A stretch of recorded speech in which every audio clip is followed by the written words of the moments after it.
dalam membangun Kepri ke depan, fokus prioritas kita pada dua hal.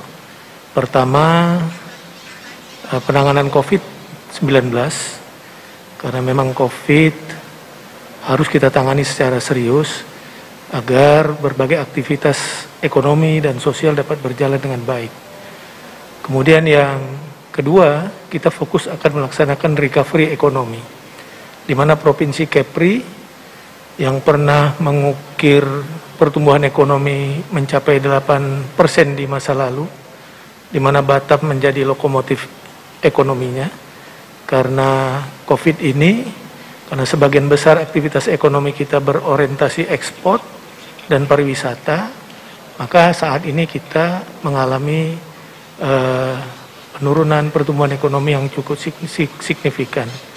Maka kami bersama Wakil Gubernur dan semua stakeholder di Kepri akan berusaha secepat mungkin melakukan usaha-usaha recovery ekonomi. Pertama, dengan membangun subsistem birokrasi, pelayanan birokrasi yang baik.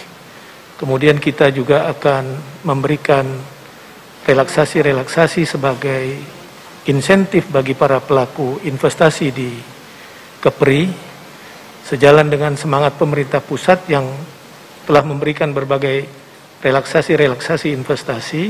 Maka menyambut Undang-Undang Cipta Kerja ini, kita di daerah juga akan melakukan hal yang sama agar kita lebih cepat melakukan pemulihan ekonomi dengan mengundang investasi sebanyak-banyaknya ke Kepri. Bicara ekonomi, kita tentunya bicara eksistensi UMKM, kemudian program kemitraan antara UMKM dan usaha menengah dan besar, dan itu fokus akan kita lakukan secara intensif. Selanjutnya, karena Kepri adalah wilayah perbatasan, maka kita concern juga menjaga keutuhan wilayah Provinsi Kepulauan Riau yang memang langsung berbatasan dengan negara tetangga.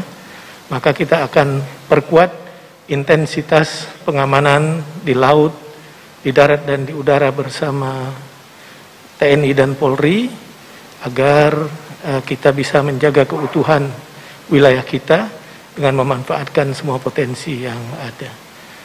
Kemudian sebagai Bunda Tanah Melayu, semua yang kita lakukan tentu berpayung dengan khasanah budaya Melayu, di mana budaya akan menjadi faktor pendorong semangat masyarakat membangun Kepri ke depan. Saya kira itu, terima kasih.